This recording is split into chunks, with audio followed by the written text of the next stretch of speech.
Bleach anime जिसके fight scenes का aura इतना इमेंस है जिन्हें देख के हर किसी के रोंगटे खड़े जाते हैं। एंड उन फाइट सीन्स का एक पंच लाइन जिसका हर ब्लीच फैन दीवाना है। हाँ, मैं बात कर रहा हूँ as you know 1000 year of blood war के 3 कोर आ चुके हैं और हम काफी सारे कैरेक्टर्स की बानकाई ऑलरेडी देख चुके हैं, लेकिन पिक्चर अभी बाकी है मेरे दोस्त, क्योंकि काफी सारे कैरेक्टर्स की बानकाई तो खुद कुबो सेंसे ने भी रिवील नहीं करी, ना ही एनीमे, ना ही मांगा और ना ही लाइट नोवेल में। इसके राइटर टाइट कुबो ने ब्लीच को कुछ बनाए ऐसे है कि कम आईक्यू वाले लोग इसकी डेप्थनेस को समझ नहीं पाते एंड काफी सारी चीजें मिस आउट कर देते हैं। वेल, कुबो सेंसे अपनी स्टोरी में फिलोसफी एंड डेप्थनेस के लिए जाने जाते हैं एंड उनकी डिक्शनरी में लोगों के डाउट्स क्लियर करना तो बिल्कुल भी नहीं आता। तुम्हें खुद ही चीजों को समझना पड़ेगा एंड मिस्ट्रीज को सॉल्व करना पड़ेगा एंड यही एक रीजन भी है कि Kubo one of my favourite writers में से एक है। सो आज ही हम इस वीडियो में उन्हीं 11 अनसीन बांकाई की बात करने वाले हैं जो कि अभी खुद कुबो सेंसे ने भी रिवील नहीं करी है। कुछ ऐसी हैं जिनका अभी तक एनीमे अडेप्टेशन होना बाकी है। हमने इस वीडियो को 4 पार्ट्स में डिवाइड करा। फर्स्ट उन कैरेक्टर्स की बांकाई जो सिर्फ लाइट नोवेल में दिखाई गई है। सेकंड उन कैरेक्टर्स की बांकाई जो कि सिर्फ मांगा में दिखाई गई है and yet to be anime adapted. Third उन अनसॉल्व्ड कैरेक्टर्स की बांकाई जो अभी तक अनरिवील्ड है। ये पार्ट पूरा थ्योरी बेस्ड होने वाला है और काफी इंटरेस्टिंग भी, क्योंकि हम इसमें उन कैरेक्टर्स की बात करेंगे जो अपने में ही काफी मिस्टीरियस हैं। And last but not the least, जिसमें हम ऐसे कैरेक्टर की बांगा के बारे में बात करेंगे जो कि मे बी तुमने फिलर आर्क में मिस आउट कर दी हो। So sit back, relax and enjoy the video. 挽回不死の向上捧げるぞ俺の血と命をな。ब्लीच मांगा के चैप्टर 685 में हिसागी ये रिवील करता है कि उसने अपनी बानकाई मास्टर कर ली है, लेकिन कोई भी उसकी बात पे भरोसा नहीं करता, इवन जिसने उसे ट्रेन करा था वो भी नहीं। बट उस टाइम पे हिसागी सच कह रहा था, क्योंकि हमें वो चैप्टर वॉर के एंड होने के 10 साल बाद के टाइम स्किप के दौरान दिखाया गया है। एंड हिसागी ने अपनी बानकाई नहीं 10 साल के बीच में मास्टर करी थी कैंसे के सुपरविजन में। और हाँ, कैंसे उस टाइम पे हिसागी से मजे ले रहा था क्योंकि हिसागी ने उसके सुपरविजन में ट्रेनिंग की थी। तो ऐसा तो हो नहीं सकता कि उसने हिसागी की बानकाई ना देखी हो। वेल, हिसागी की बानकाई हमें मांगा में नहीं दिखाई गई है, लेकिन हमें उसकी bankai can't fear your own world नाम की लाइट नोवेल में देखने को मिलती है। अब बात करें हिसागी की नेचर की, तो शिनिगामी होने के बावजूद भी उसे किसी को भी जान से मारना बिल्कुल पसंद नहीं है। तुम्हें अगर याद होगा, वो फेक काराकुरा आर्क में तोसन के इतने ईवल होने के बावजूद भी उसे मारने की नहीं बल्कि उसे सही रास्ते पे लाने की कोशिश करता है। इसी नेचर की वजह से जब उसकी जानपाक्तु काजे शिनी रिलीज होती है तो उसकी डार्क एंड इविल अपीयरेंस की वजह से वो उसे हेट करने लगता है एंड उसे सिर्फ ऐसी जानपाक्तु की तरह देखता है जो कि सिर्फ मारने के लिए बनी है। इसी मिसअंडरस्टैंडिंग के वजह से हिसागी अपनी जानपाक्तु को नहीं समझ पाता,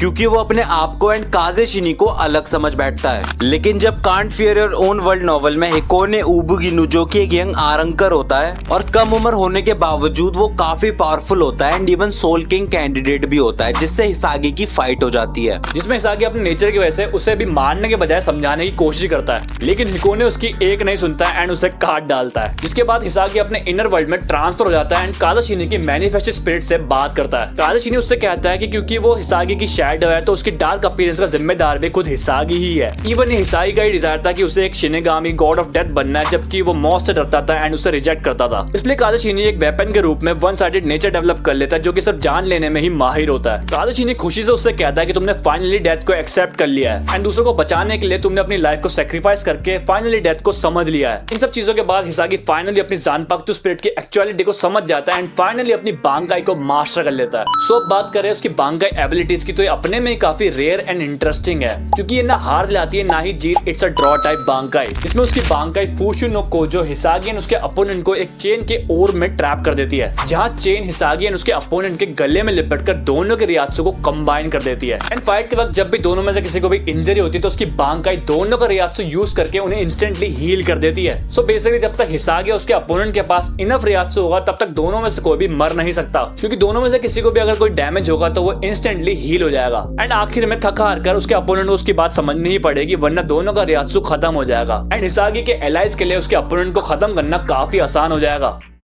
随所ほふりて生まれいで暗影たっ飛び追いさらばよ雅楽回廊 कुरुयाशिकी जो कि 11 डिवीजन कैप्टन था एंड 7 जनरेशन होल्डर था कैनपाची टाइटल का, जिसने प्रीवियस कैनपाची को डिफीट कर कैनपाची का टाइटल अचीव करा था। सो कुरुयाशिकी की बानकाई के बारे में हमें spirits are forever with you नाम की लाइट नोवेल में देखने को मिलता है, जहाँ पे बताया गया कि कुरुयाशिकी की बांकाई इतनी ज्यादा डिस्ट्रक्टिव थी कि वो उसके एलाइज एंड इवन सैरेथी के लिए भी बहुत बड़ा खतरा बन सकती थी। एंड इसी मास डिस्ट्रक्टिव नेचर की वजह से सेंट्रल 46 ने उसकी बांकाई यूज पर बैन लगा दिया था। अब वैसे इस कैरेक्टर के बारे में हमें इतना कुछ बताया नहीं गया, लेकिन अगर हम बात करें कुरुयाशिकी की बांकाई एंड उसकी एबिलिटीज के बारे में, तो गगाको कायरो अपनी डिस्ट्रक्टिव पावर की वजह से सोल सोसाइटी में बहुत फेमस थी, जो कि जमीन से लार्ज फैंग और जॉ वाले मॉन्स्टर्स फिगर को समन करती है, जो हर उस चीज को अपने जॉ से क्रश करके खा जाती है जो भी उसके रास्ते में आती है, सिर्फ कुरुयाशिकी को छोड़कर। सो कुरुयाशिकी की बांकाई के इतने पावरफुल होने के बावजूद भी इसके दो ड्रॉबैक्स है। पहला, वो अपनी शिकाई और बांकाई को समन करने के बाद उन्हें 6 मंथ्स तक यूज नहीं कर सकता, एंड दूसरा, वो अपनी बांकाई की डिस्ट्रक्टिव पावर्स को कंट्रोल नहीं कर सकता। तो वो जिस एरिया में फाइट कर रहा होगा, अगर वहां पे उसके एलाइज होंगे तो वो भी उसकी बांकाई की वजह से मारे जाएंगे। एंड यही एक रीजन था जिसकी वजह से कुरुयाशिकी की मौत हो गई थी। この機を逃す道理はない。波動の96一等加速。 अब बात करें सोया आजाशिरो की, तो ये 8 जनरेशन का कैनपाची था जिसने कुरुयाशिकी को हराकर ये टाइटल अचीव किया था। आजाशिरो की बांकाई एक्सट्रीमली पावरफुल एंड इंटरेस्टिंग है, जिसके बारे में हमें spirits are forever with you नाम की नोवेल में देखने को मिलता है। जब हमने नोवेल पढ़ी तो हमें पता चला कि आजाशिरो ने अपनी बांकाई बचपन में ही मास्टर कर ली थी एंड उसके बाद उसने अपनी बांकाई कभी डीएक्टिवेट ही नहीं करी। मतलब आजाशिरो ही एक ऐसा शिनिगामी था जो हमेशा ही अपनी बांकाई फॉर्म में रहता था। बाद में कैनपाची आजाशिरो को भी आइजन की तरह म्यूकन में इम्प्रिजन कर दिया था, क्योंकि आजाशिरो ने 250 साल पहले अपेरेंटली एक ग्रेव क्राइम कमिट कर दिया था। कैनपाची आजाशिरो की बांकाई उरोसाकुरो उसको अपने सराउंडिंग्स के साथ फ्यूज होने की एंड उन्हें कंट्रोल करने की एबिलिटी देती है। जब उसकी बांकाई पूरी तरह एक्टिवेट होती है तो उसका इंटरनल वर्ल्ड आउटसाइड वर्ल्ड से पूरी तरीके से फ्यूज रहता है। नोवेल के अकॉर्डिंग आजाशिरो डिफरेंट रेम्स और वर्ल्ड जैसे soul society, human world etcetera से फ्यूज हो सकता है और उनसे कांस्टेंट कनेक्शन बनाए रख सकता है। अगर स्पेसिफिक देखे तो आजाशिरो की बांकाई उसे रेशी और कीशी दोनों को फ्यूज और कंट्रोल करने की पावर देती है। Reishi are the main component material जो सारी सोल्स और सारी स्पिरिचुअल मैटर का बेस होता है, एंड कीशी वो मटेरियल होते हैं जो वर्ल्ड ऑफ लिविंग की चीजों को बनाते हैं। जब उसकी बांकाई एक्टिवेट होती है तो उसकी जांपाक्तु की स्पिरिट ओरोसाकुरो उसके पीछे अपीयर होती है। सिर्फ आजाशिरो ही उसे देख और सुन सकता है, जो कि क्युराको शिंचुए की बांकाई जैसा है। लेकिन उसने इस टेक्निक को इतना ज्यादा पुश किया था कि आजाशिरो ने नए और एडवांस तरीके डेवलप कर लिए थे, जो उसकी पावर और एफिशिएंसी को अनएक्सपेक्टेड हाइट्स तक ले जाता है। कई केसेस में आजाशिरो ने लर्न एबिलिटीज को कंबाइन करके सुपीरियर हाइब्रिड टेक्निक्स बनाई है, जिसमें सराउंडिंग्स में ऑर्गेनिक एंड इनऑर्गेनिक मैनिपुलेशन जैसी टेक्निक्स देखने को मिलती है, जो कि ओपोनेंट के लिए काफी खतरनाक हो सकती है। बाकी आपके हिसाब से लाइट नोवेल में सबसे तगड़ी बांकाई किसकी थी, नीचे कमेंट में जरूर बताना। 挽回観音開き紅姫改め仕方ないっすね。कीस के उराहारा जो कि अपने में ही काफी अनसॉल्व्ड कैरेक्टर है, जिसकी बानकाई का वेट हम शुरुआत से ही कर रहे हैं, लेकिन वो हमेशा सिर्फ I am just a candy shop owner बोल के चला जाता है। वेल खैर, उसे अपनी बानकाई यूज करने की जरूरत क्यों पड़ती जब वो अपने अपोनेंट को अपने ही इंटेलिजेंस से डिस्ट्रॉय कर सकता है। एंड यही एक रीजन भी है कि also eigen appreciate him for his great intellect, क्योंकि उराहारा ही है जिसके पास हर एक इंपॉर्टेंट चीज को क्रिएट करने का एंड कोई भी प्रॉब्लम सॉल्व करने का इंटेलेक्ट है। तो अब बात करें उराहारा की बांकाई कन्नन बिराकी बैनी हिमे आरातामे की, तो ये फाइनली हमें मांगा में देखने को मिलती है जब उसकी फाइट आस्किन से होती है, जिसका एनिमे अडैप्टेशन आना अभी बाकी है, जो कि हर एक ब्लीच फैन के लिए एब्सोल्यूट सिनेमा होने वाला है। उराहारा की बांकाई एबिलिटीज उसकी शिकायत से काफी अलग है एंड ये उसके ऊपर एक पपेट लाइक वुमेन को समन करती है, जो कि काफी जायंट होती है। उसकी बांकाई उराहारा को किसी भी चीज को क्रिएट करने की एबिलिटी देती है। बेसिकली ये एक सर्जिकल तरीके से काम करती है, जो कि एनिमे को कट करके अपने तरीके से रिस्ट्रक्चर कर सकती है। तो इस बांकाई का लिमिटेड एरिया ऑफ इफेक्ट होता है। अगर कोई भी इस एरिया से बाहर चला जाता है तो जो भी चेंजेस होते हैं वो रिवर्ट हो जाते हैं। ये वुंड्स को स्टिच करके कीसके की इंजरीज टेम्पररी हील कर सकती है, लेकिन जैसे ही बांकाई रीसील होता है ये हीलिंग भी खत्म हो जाती है। कन्नन बिराकी बैनी हिमे आरातामे ये नए पास फॉर्म कर सकती है या फिर ऑब्स्टिकल्स हटा सकती है, जो दिखाता है कि ये लिविंग बींग्स को ही नहीं इन्वायरमेंट को भी अफेक्ट कर सकती है। कीसके सिर्फ बांकाई की सर्जिकल एबिलिटीज तक लिमिटेड नहीं है, जब ये एक्टिवेट होता है तब उसके पास बैनी हिमे का ब्लेड भी रहता है और वो नॉर्मली फाइट कर सकता है जब उसकी बांकाई इफेक्ट में हो। その力の名前はね、挽回だよ。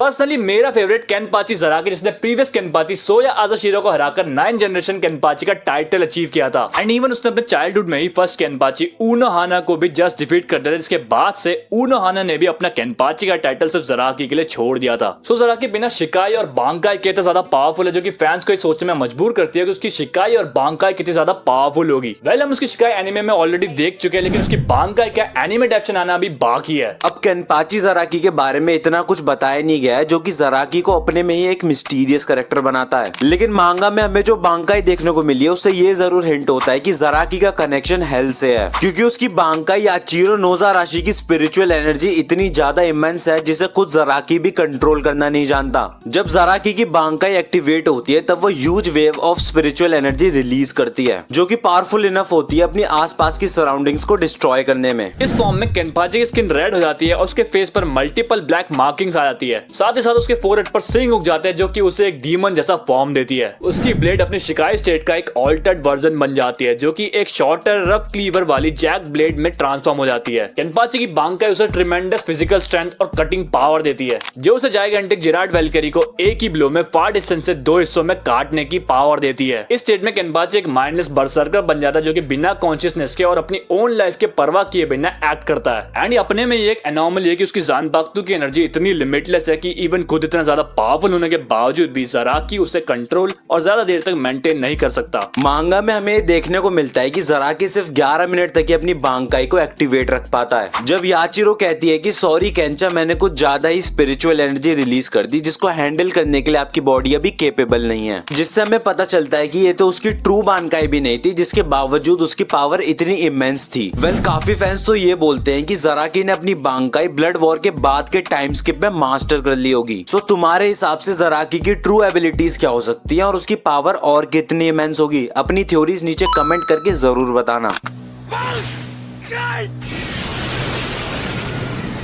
कुरोसाकी इचिको हमारी स्टोरी का प्रोटैगनिस्ट, जिसका डेवलपमेंट हमने शुरुआत से देखा, फिर चाहे वो अपनी शिकाई मास्टर करना हो या फिर अपनी बांकाई। बट स्टिल जो भी अभी तक हमें उसकी बांकाई एनिमे में दिखाई गई है वो एक्चुअली में फेक है, क्योंकि शुरुआत से ही ओल्ड मैन इचिको की कुंशी पावर ने ज़ांगेत्सु की पावर्स को मोस्टली सप्रेस रखा था। मोस्टली सप्रेस से मेरा मतलब है इवन ओल्ड मैन भी ज़ांगेत्सु को पूरी तरह सप्रेस नहीं कर सकता। As you know, old man ने यह भी रिवील किया था कि जब उसने इचिको को उसकी ज़ांपाक्तू की कॉम्प्लेक्सिटी के बारे में टीचिंग दी थी तो उसने हमेशा उसकी हॉलो पावर्स का ही यूज किया था। एंड जब उसके सामने डेथ जैसी सिचुएशन आई है तब हर बार जिसने उसे प्रोटेक्ट किया है वो ज़ांगेत्सु था, ओल्ड मैन नहीं। एक्चुअल में ओल्ड मैन कभी चाहता ही नहीं था कि इचिको शिनेगामी बने, इसलिए उसने इचिको की ट्रू पोटेंशियल को सप्रेस करने के लिए वो सब कुछ किया जो वो कर सकता था। इवन वो उसकी प्राइमरी सोर्स ऑफ पावर तक बन गया था। एंड दिस इज व्हाई इचिको कभी अपनी ट्रू शिकाई और बांकाई यूज ही नहीं कर पाया।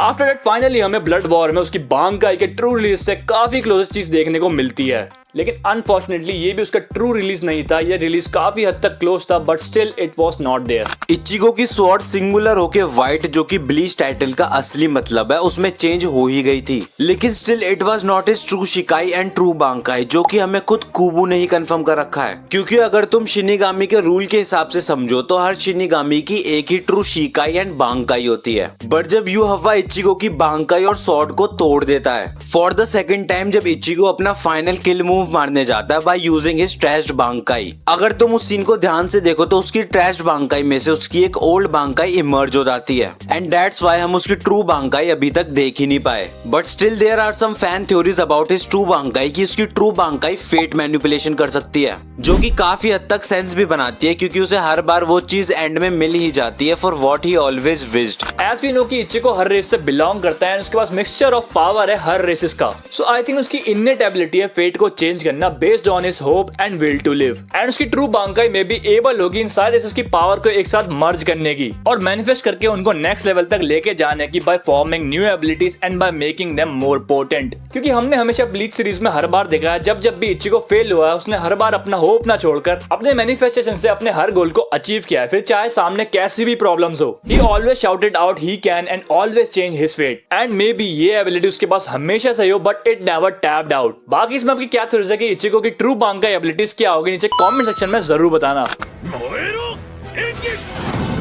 अब बात करते हैं इचिगो के फादर ईशिन कुरोसाकी की बांकाई की। एज यू नो ईशिन की बांकाई ना ही मांगा, ना ही लाइट नोवेल और ना ही एनीमे में मेंशन है। सो यहाँ से हमारा थ्योरी पार्ट चालू होता है जहाँ पे हम उन कैरेक्टर्स की बात करते हैं जिनकी बांकाई पूरी तरीके से अनरिवील्ड है। हमें ईशिन के बारे में ये पता है कि वो शिबा क्लैन से बिलोंग करता है और वो स्क्वाड 10 का कैप्टन रह चुका है, बट मसाकी की जान बचाने के लिए वो अपनी शिनिगामी पावर्स को सैक्रिफाइस कर देता है। फिर भी जब हम उसे इतने लंबे ब्रेक के बाद एज ए शिनिगामी वापस देखते हैं तब भी वो अपनी शॉर्ट स्किल्स नहीं भूला होता एंड इवन उसका रियासु वैसे का वैसा ही होता है जैसे पहले था। तो ये काफी हद तक पॉइंट आउट करता है कि ईशिन काफी स्किलफुल और टैलेंटेड शिनिगामी है। अब बात करें उसकी बांकाई की तो ये थ्योरी थोड़ी सिंपल लगती है, तो शायद ऐसा ना हो, लेकिन हम फिर भी यही होप करते हैं कि ये सही निकले। जैसा कि हम जानते हैं उसकी शिकाई उसके ज़ांपाक्तो एंगेत्सु को एक फायर स्पेशल प्रेशर सब्सटेंस में एनवेलप कर देती है। ये बेसिकली हर स्ट्राइक को एक गेत्सु का टेंशु की तरह बना देता है। जब ईशिन की फाइट आइजन से हो रही थी तो आइजन ने बताया था कि उस वक्त ईशिन बांकाई यूज करने की कंडीशन में नहीं था, तभी उसको कोई टेंशन नहीं थी। आइजन ने यह भी बताया था कि ईशिन का बांकाई उसके बॉडी पर हैवी फिजिकल टोल डालता है। मेरा गेस ये है कि ईशिन का बांकाई बेसिकली उसके पूरी बॉडी को उसी सब्सटेंस में एनवेलप कर देता है जो उसकी शिकाई में होता है। ये एक हाई रिस्क के साथ आता है क्योंकि उससे सीरियस बर्न्स हो सकते हैं, लेकिन साथ ही साथ उसकी फिजिकल पावर में भी एक सिग्निफिकेंट बूस्ट मिलता है। शायद उसके पंचेस ज्यादा फोर्स जनरेट करे जो अपोनेंट्स को बर्न भी कर दे।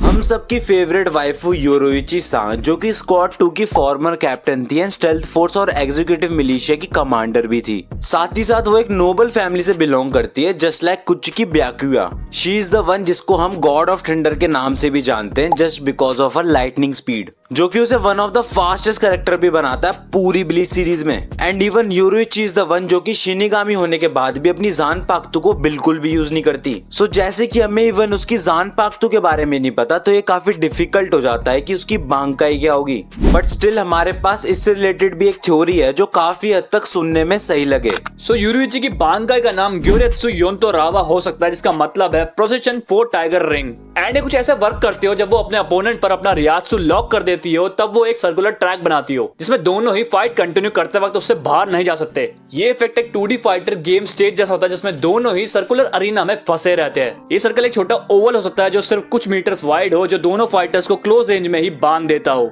या फिर एक लॉन्ग वाइंडिंग जिगजैगिंग पाथ जिसमें दोनों ही एक दूसरे का पीछा करते हुए रेस कर रहे हो। इसका नेचर कातेन की कुत्सु जैसा है, लेकिन ये सिंगल गेम को रियलिटी में ले आता है। क्योंकि योरुइची एंड योंतो रावा दोनों की पर्सनैलिटी सेम है एंड दोनों ये एबिलिटी यूज करना पसंद नहीं करते, क्योंकि ये उनकी फ्रीडम को काफी लिमिट कर देता है। इस वजह से उसका अपनी ज़ानपाक्तो को फाइट में ना यूज करना योरुइची के लिए एक परफेक्ट डिसीजन है। ये आइडिया ये दिखाता है कि उसका लाइटनिंग कैटगल फॉर्म योरुइची की फ्रीडम का एक अल्टीमेट एक्सप्रेशन है। तो एज अ नोबल उसकी बांका योरुइची के लिए ऑब्लिगेशंस का एक अल्टीमेट एक्सप्रेशन है। 創業の断り Jushiro Ukitake the sweetest captain of Soul Society, जिसने वर्ल्ड को बचाने के लिए अपनी लाइफ सेक्रीफाइस कर दी एंड इसी वजह से ना ही हम उसका फुल पोटेंशियल देख पाए एंड ना ही इवन उसकी बांकाई। बट फिकर नॉट, ब्राउन ओताकुज आर हियर, हम ओकिताके की बांकाई की मिस्ट्री को भी सॉल्व करेंगे। सो ओकिताके की बांकाई को ध्यान से एनालाइज करने के बाद एंड उसकी ज़ानपाक्तो की एबिलिटी को ध्यान से समझने के बाद हमें पता चला है कि उसकी बांकाई का ट्रू पावर सिर्फ एक एनिमी के अटैक को उनके खिलाफ पलटने तक लिमिटेड नहीं है। उसकी ट्रू पावर एक्चुअली कंडक्शन की एबिलिटी है। ये पावर उसकी ज़ानपाक्तो के थ्रू सारे हेवनली एलिमेंट्स को चैनल करने की एबिलिटी देती है, जिसमें उसकी फॉर्म के पैसेज के थ्रू गुजरते हुए उनको एम्पलीफाई करता है और उन्हें एक एन्चांटेड अटैक के रूप में रिलीज करता है। चाहे वो spiritual energy, fire, water, air, lightning या फिर कोई और हेवनली एलिमेंट हो, उसकी बांका इस एबिलिटी का एक लॉजिकल एक्सटेंशन होगा, क्योंकि सिर्फ अपोनेंट्स के अटैक्स के जरिए हेवनली एलिमेंट्स को चैनल करने के बजाय उसकी बांका उसे पूरे एनवायरनमेंट के थ्रू चैनल करने की एबिलिटी देगा, जिसमें उसकी सिर्फ 2 शॉट्स नहीं बल्कि उसकी पूरी बॉडी को चैनल करने की पावर देगा, जो एनर्जी का एम्पलीफिकेशन और ज्यादा बढ़ा देगा। ये हर एक प्रेशर पॉइंट और गेटवे से गुजरता हुआ और भी ज्यादा एम्पलीफाई हो जाएगा। ओकिताके की बांकाई के पॉसिबल एप्लीकेशंस ये हो सकते हैं, जैसे अगर वो हीट अब्सॉर्ब करे तो वो फायर अटैक्स प्रोजेक्ट कर सकता है, अगर वो मॉइस्चर और कोल्ड अब्सॉर्ब करे तो वो आइस और वाटर अटैक्स लॉन्च कर सकता है, अगर वो चाहे तो पूरे एरिया के हेवनली एलिमेंट्स को एब्सॉर्ब करके एक massive elemental energy combination attack बना सकता है। सिर्फ अटैक ही नहीं, ओकिताके किसी भी हेवनली अटैक को निगलेक्ट कर सकता है, क्योंकि वो उसे अपने बॉडी के थ्रू डिस्पर्स कर देता है, जिससे वो एक शील्ड की तरह काम करे। बाकी उकीताके की बांका यूज करने के कुछ वीकनेस भी है, क्योंकि उकीताके बीमार है और ये एबिलिटी उसकी हेल्थ पर बहुत बड़ा टोल डालती है, जिस वजह से वो अपनी बांकाई को सिर्फ लिमिटेड टाइम के लिए ही यूज कर सकता है। दूसरा, अर्थ बेस्ड अटैक सिर्फ हेवनली एलिमेंट्स को चैनल कर सकता है। ये बांकाई उकीताके की नेचर को परफेक्टली रिप्रेजेंट करता है, एक प्रोटेक्टर और वॉरियर का बैलेंस जो शील्ड और ब्लेड दोनों का यूज करता है। बाकी ये थ्योरीज भी बन रही है कि हेल आर्क का विलन उकीताके बनने वाला है। इसमें आपकी क्या थ्योरीज है, नीचे कमेंट करके जरूर बताना। 波動の99五竜点滅 फाइनली अब बात करते हैं about the most awaited part of this video, Aizen Sosuke की बांकाई की। सो आइजन जो कि विलन होने के बावजूद भी हम सबका फेवरेट है because of his intellect and crazy mind games, जो कि हर ब्लीच फैन का माइंड ब्लो करके रख देती है। तुम्हें याद होगा कैसे आइजन अपनी शिकायत पूरी स्टोरी के वक्त यूज कर रहा था और हमें तब तक पता ही नहीं चला जब तक उसने खुद नहीं बताया। ये एक ऐसी एबिलिटी जिसे देखना और समझना बहुत मुश्किल है। क्या हो अगर उसकी बांकाई भी वैसी हो जिसे वो पहले से यूज करता आ रहा हो, लेकिन हम उससे नोटिस ही नहीं कर पा रहे हो। हमें लगता है कि आइजन की बांकाई कुछ डेस्टिनी मैनिपुलेशन जैसी हो सकती है। एज यू नो, आइजन ने कहा था कि उसने इचिको का पाथ मैनिपुलेट किया था ताकि सब कुछ वैसा ही हो जैसा वो चाहता था। उसकी शिकायत सेंसेस का मैनिपुलेशन करती है, तो वो और कोई भी चीज रखता होगा जो उससे भी ज्यादा ब्रोकन हो। कंप्लीट हिप्नोसिस और सारी सेंसेस का कंट्रोल करने से भी ज्यादा चांसेस है कि उसकी बांकाई भी मैनिपुलेशन टाइप की एबिलिटी हो। और ये एक्सप्लेन करता है कि वो हर सिचुएशन में इतना काम कैसे रहता है, चाहे वो पूरी तरह से आउटनंबर्ड हो किसी डेंजरस अपोनेंट जैसे जब वो यामामोतो के सामने था, या फिर लिटरली इम्प्रिजन्ड हो। सोचो तुम्हारे पास डेस्टिनी मैनिपुलेशन की एबिलिटी होती है और तुम्हें पता होता तुम्हारे पास किसी तरीके का प्लॉट आर्मर है, तुम भी क्या चिल रहते। ये समझाता है कि वो हमेशा हर किसी से ऐसे बिहेव करता है जैसे वो सिर्फ एक गेम खेल रहा हो और सब उसके हाथों की कठपुतलियां हो। ये उसके कैरेक्टर, इंटेलिजेंस और pulling the strings type personality के साथ परफेक्टली फिट होता है और उसकी जान पाक्तू नेचर को भी मैच करता है। आई डोंट नो, बस एक ये छोटी सी थ्योरी है जो हमारे दिमाग में आई। बाकी आप इसके बारे में क्या सोचते हो, नीचे कमेंट करके जरूर बताना। एंड दूसरी थ्योरी ये भी आती है कि आइजन की बांकाई उसको यूनिवर्सल अवेयरनेस देती है, जो उसे ब्लीच यूनिवर्स में किसी भी चीज को प्रेजेंट टाइम में देखने की एबिलिटी देती है। उसकी शिकायत इल्यूजन को रिप्रेजेंट करती है, जबकि उसकी बांकाई उसके इंटेलेक्ट और थर्स्ट फॉर नॉलेज को रिफ्लेक्ट करती है। शिंचोई और उकीताके से यंगर होने के बावजूद भी आइजन के पास इमेंस अमाउंट का नॉलेज है। ये शायद इसलिए हो सकता है उसने अपनी बांका स्टेट में सोल किंग को देखा और उसके ट्रू नेचर को समझा, जो उसके हेट्रेड का रीजन बना। शायद इसी वजह से वो अपनी बांकाई को बैटल्स में कम यूज करता है। ये उसके अंडरस्टैंडिंग के लिए जरूरी है, लेकिन उसके बैटल्स के लिए नहीं। एक और इंटरेस्टिंग बात यह है कि जहां शुकिशिमा पास्ट को कंट्रोल करता है और योब्बा फ्यूचर को, वहीं आइजन एक की विलन होने के नाते प्रेजेंट को रिप्रेजेंट करता है। ささやけ村正行こうこうが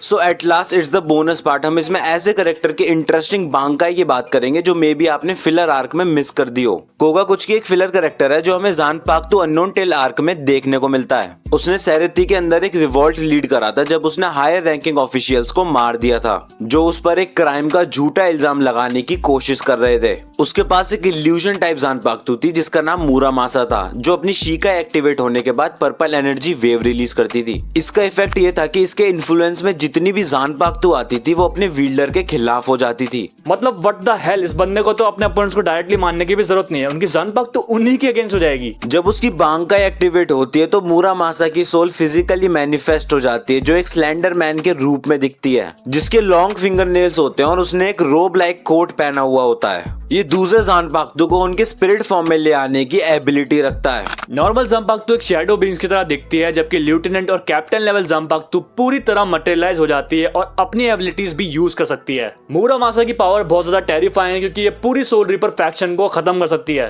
कुगा ने अपने बांकाई का यूज करके कई लो रैंकिंग सोल रीपर्स को एलिमिनेट कर दिया था, जो कि एक्टिवली सोल सोसाइटी के अगेंस्ट रेबल कर रहे थे। एक फुली मैनिफेस्टेड जानपाक्तू स्पिरिट के तौर पर मुरामासा ने अपनी एबिलिटीज का यूज करके सेरेथी के मोस्ट लेफ्टिनेंट और कैप्टन रैंक सोल रीपर्स के स्पिरिट को मैनिफेस्ट कर दिया था। सो ये तो थी हमारी 11 ऐसी अनसीन बांकाई की लिस्ट जो कि तुमने मे बी मिस आउट कर दियो या जो अभी तक रिवील ही नहीं हुई हो। बाकी आपके हिसाब से इन सारी बांकाई में से आपको सबसे तगड़ी बांकाई कौन सी लगी, नीचे कमेंट में जरूर बताना। वीडियो अच्छी लगी हो तो लाइक जरूर करना और ऐसी और भी वीडियोस के लिए सब्सक्राइब दबाना मत भूलना। Thanks for watching, sayonara.